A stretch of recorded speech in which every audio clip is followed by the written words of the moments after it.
Hello guys, let's continue with solid state. Okay, सबसे पहले तो I think I forgot to tell you one thing. वो ये कि अब हम जो डिस्कशन करने वाला है that is only about crystalline solid. Amorphous solid का यहाँ पे कहीं पे भी डिस्कशन नहीं आएगा इसके बाद.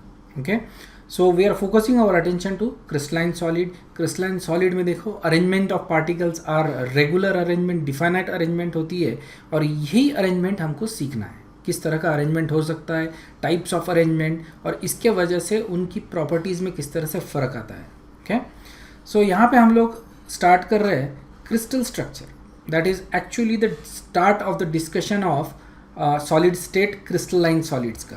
ओके, सो लेट्स अज्यूम कि there is a cuboidal box, एक तरह का क्यूबिक बॉक्स है. Okay, so let's assume that there is a cuboidal box और इसमें हमको आइडेंटिकल स्फीयर्स fill in करने के हैं. Okay, so we want to fill this box with identical spheres. So can we just randomly fill in with this? Is that more efficient? Okay, so what we are looking at is efficient way of packing. तो अगर मैं randomly fill करता हूँ वो efficient रहेगा या कोई method use करता हूँ. Okay, proper arrangement, regular pattern use करता हूँ. तो obviously ये देखा गया है कि अगर arrangement regular है, okay, then that is more efficient way of packing.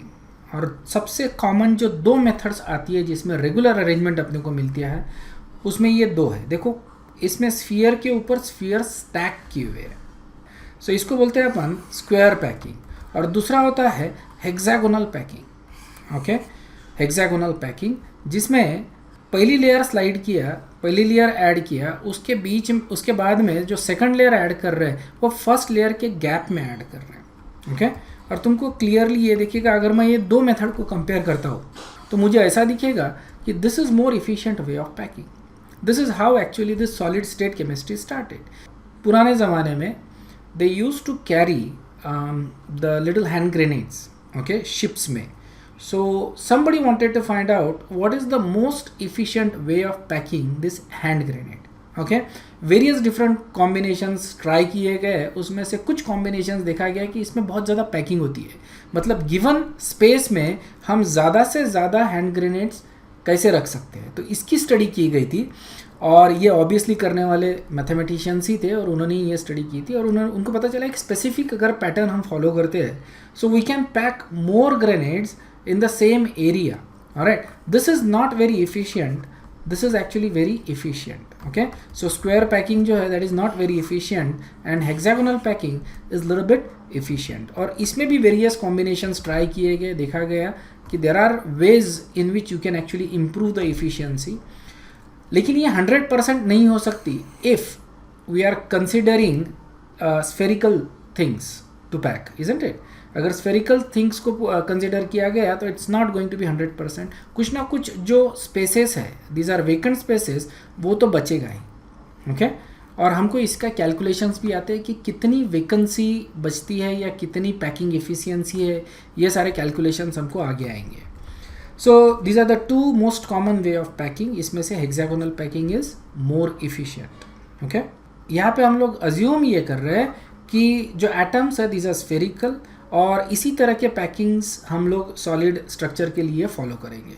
Okay, so although they may not be spherical, लेकिन अजम्पशन हमारा यही है कि all the solids are basically जो पार्टिकल्स इन्वॉल्व रहेंगे उसमें these are spherical particles. We are going to use that assumption for all the calculations. Okay, तो अगर देखें अपन 3 डायमेंशन में तो हमको इस तरह का कुछ स्ट्रक्चर दिखेगा. ओके, इसमें ये जो पॉइंट्स है दीज आर बेसिकली एटम्स, इनको अपन लैटिस पॉइंट्स बोलेंगे. और जो पूरे का पूरा जो स्ट्रक्चर है उसको हम बोलते हैं लैटिस स्ट्रक्चर या स्पेस लैटिस. सो लैटिस पॉइंट्स से स्पेस लैटिस बना हुआ है. लेकिन यहाँ पे खास बात ये है कि रेगुलर अरेंजमेंट रहने की वजह से जो एक पोर्शन है वो रिपीट होते जा रहा है. अपने को ऐसा दिखेगा कि one portion is getting repeated over and over again and again. इस रिपीटिंग पोर्शन को हम बोलते हैं unit cell. Okay, unit cell. तो this is our unit cell जो रिपीट होने से पूरे के पूरा स्पेस लैटिस बन रहा है. So by definition a unit cell if repeated in all direction it will form the final crystal structure और space lattice. Okay, crystal structure को ही हम स्पेस लैटिस बोलते हैं, ध्यान में रखना। तो हमको कुछ टर्म्स यहाँ पे ध्यान में रखने हैं, वो है कि स्पेस लैटिस और crystal structure. Okay, these are interchangeable terms. ये हमारा पहला टर्म है। पूरे स्ट्रक्चर को हम लोग बोल रहे हैं space lattice. Lattice points are the atoms और ions that are forming this lattice structure, ठीक है। And unit cell is the repeating unit of that space lattice. ये रिपीट होते जा रहा है। तो हमारी जो स्टडी है, अब देखो हमने पहले देखा different types of solids. Different types of solids में देखे मॉलिक्यूलर सॉलिड्स। मॉलिक्यूलर सॉलिड्स में देखा अपन ने पोलर, नॉन पोलर और हाइड्रोजन बॉन्डेड सॉलिड्स।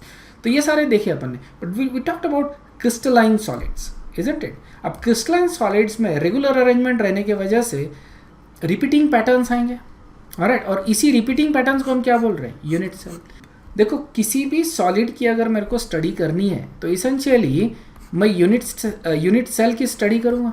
तो जो पैरामीटर्स या जो प्रॉपर्टीज़ इस यूनिट सेल की रहेगी, वही प्रॉपर्टीज़ इस पूरे के पूरे लैटिस स्ट्रक्चर की रहेगी। ओके, तो हमारा जो नेक्स्ट पोर्शन आएगा इसके बाद वाला, that is to go towards the discussion of unit cell. Okay, so finally we are going to discuss only the unit cell. और यूनिट सेल होता है लैटिस स्ट्रक्चर में, लैटिस स्ट्रक्चर होते हैं क्रिस्टलाइन सॉलिड्स में, ध्यान में रखना है। So finally our destination is basically to study these unit cells. Understood है? Another factor जो ध्यान में रखना है कि यहाँ पे properties जो है these are identical in all direction. Uniformity रहने की वजह से सारे properties जो है it's going to be identical in all direction even at the age of it. Okay, so we are not considering कि age पे क्या है. So because this is a infinite structure, isn't it? It's spreading in all direction 3D में सारे directions में spread हो रहा है। तो हम किसी भी पॉइंट को अगर पकड़ते हैं तो उससे जो यूनिट सेल बनेगा उसकी प्रॉपर्टी यूनिफॉर्म रहेगी as compare to any other portion. Understood है? तो हमारे that's why we are going to study only the unit cell rather than the entire solid. Okay, there are 14 ideal और unique ways जिनमें अपन इन unit cells को arrange कर सकते हैं या पॉइंट्स को अरेंज कर सकते हैं so that you get identical surroundings. Okay, और यही 14 स्ट्रक्चर जो है these are stable. There are more than that possibilities, 14 से ज़्यादा पॉसिबिलिटी है, लेकिन 14 ही स्ट्रक्चर स्टेबल है। ये जो 14 स्पेस लैटिस या 14 लैटिस स्ट्रक्चर्स जो है इनको अपन ब्रेविस लैटिसेस बताते हैं। Bravais is basically a French mathematician, और उसने ये वर्कआउट किया था कि out of all the possible combinations only 14 are stable. और ये 14 कौन से स्टेबल थे ये उसने बताया था, and that's why these lattices are called as Bravais lattices. Okay, तो ये 14 ब्रेविस लैटिसेस जो है ये हम लोग थोड़ी देर में स्टडी करने वाले हैं, so don't worry about it. लेकिन फिलहाल will just talk about the unit cell, ठीक है ना। तो at each point in the lattice there is a lattice point, और that is also called as a lattice site. Okay, तो lattice point या lattice site ये term तुम बड़े अच्छे से याद कर लो। Okay, because we are going to use that in this topic a lot. This is a part of the vocabulary of this topic. ये चैप्टर का vocabulary है, तो ये पॉइंट्स या टर्म्स तुमको मालूम रहनी चाहिए ना। कोई भी पॉइंट पे जाओ तो that point is either made up of atom, molecule और ion, and that molecule can also be a group of atom essentially. So atom, molecule or ion. Any lattice point consists of either atom, molecule or ion. Understood? We can get the lattice points, okay, और जो lattice points हमको मिले हैं उनको straight line से अगर मैं join करता हूँ तो what I get is a geometry of the lattice. Okay, so I get geometry of the lattice by joining these lattice points in a straight point. So if you look at this, if I join the lattice points, okay, join the lattice points, तो मेरे को geometry मिल रहा है, पूरा जो lattice structure मिल रहा है, और उसमें मेरे को दिख रहा है कि ये जो पोर्शन है that is the repeating pattern. Okay, ये क्यूबॉइडल स्ट्रक्चर है and this cube is getting repeated, so that becomes the unit cell of that crystal lattice. Okay, similarly I can actually join the lattice points in different ways, isn't it? तो यहाँ पे जैसे for example we get this, we have this lattice points, सारे के सारे एक ही line में है, but I can join them in different ways. So यहाँ पे एक स्ट्रक्चर मिल रहा है and you can probably describe this in mathematical ways, और वही हम आगे भी करने वाले हैं basically. So we can describe them as whatever square or rhombohedral or orthogonic or whatever monoclinic. इस तरह से हम डिस्क्राइब कर सकते हैं. जो सिंपलेस्ट वन जो रहेगा इनमें से उसी को हम लोग यूज़ करते हैं by convention. Whatever the simplest unit that gets repeated उसी को हम यूनिट सेल मानते हैं. So each of these is basically a unit cell. So जो सिंपलेस्ट रहेगा इस केस में वो हम लोग यूज़ करेंगे. अंडरस्टूड है. सो फॉर एग्जाम्पल अगर इस तरह के लैटिस पॉइंट्स लगे हुए हैं, each of this is actually an atom जिसको अपन लैटिस पॉइंट बोल रहे हैं. इनको अगर ज्वाइन करना है मेरे को तो I can get this as a unit. ठीक है ना. This is a larger unit that gives me a hexagonal arrangement. और हेक्सागोनल अरेंजमेंट में अगर देखा जाए तो ये पोर्शन रिपीट हो रहा है 3 बार. सो ये जो पोर्शन है that portion is getting repeated 3 times. 1, 2 and 3. So that becomes the unit cell which is called as hexagonal unit cell. It's not a unit cell of hexagon. It is a hexagonal unit cell, although it does not look like a hexagon. ये ध्यान में रखना. So that is the unit cell और इसको हमने नाम दिया hexagonal unit cell. और 3 ऐसे अगर लेता हूँ मैं unit cell तो I actually get a hexagon. तो इस तरह की भी complexity यूज़ की जाती है to define a unit cell. Alright, so it's not usually simple. Usually it is simple, but in some cases it may not be that simple. जैसे for example hexagonal structure अगर लेते हैं अपन तो hexagon में we are using this pink portion as the unit cell for the hexagon जो 3 unit cell से बना हुआ है. Understood है? Let's take a review question. Question है what is the relationship between a unit cell and a space lattice? दोनों के बीच का डिफरेंस क्या है ये बताना है हमको. तो सबसे पहले तो वीडियो को पॉज करो और क्वेश्चन को आंसर करो.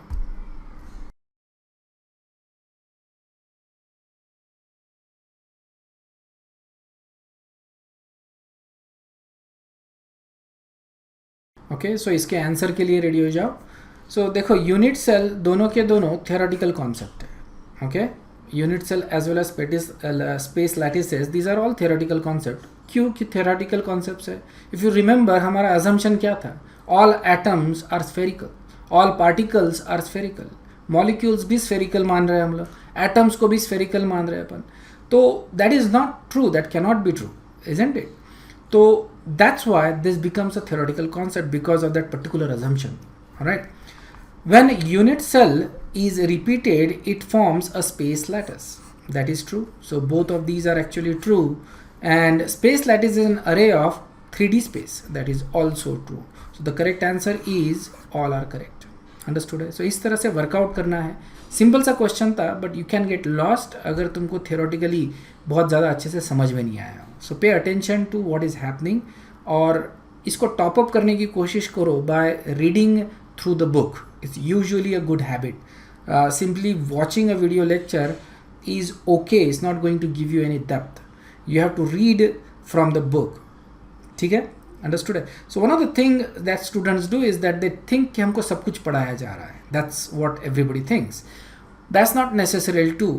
होता क्या है कि कोई ना जो teachers है they may forget to mention few things. और खुद read करना is always a better idea than somebody teaching you. Okay, self learning is the best learning, isn't it? So make sure that you go through the book, read it and try to understand. ये मैं तुमको समझा के बता रहा हूँ. Okay, my job is to make it easy for you to learn. लेकिन learning तो आपको ही करनी पड़ेगी ना. So make sure that you go through the book and read it. Understood है?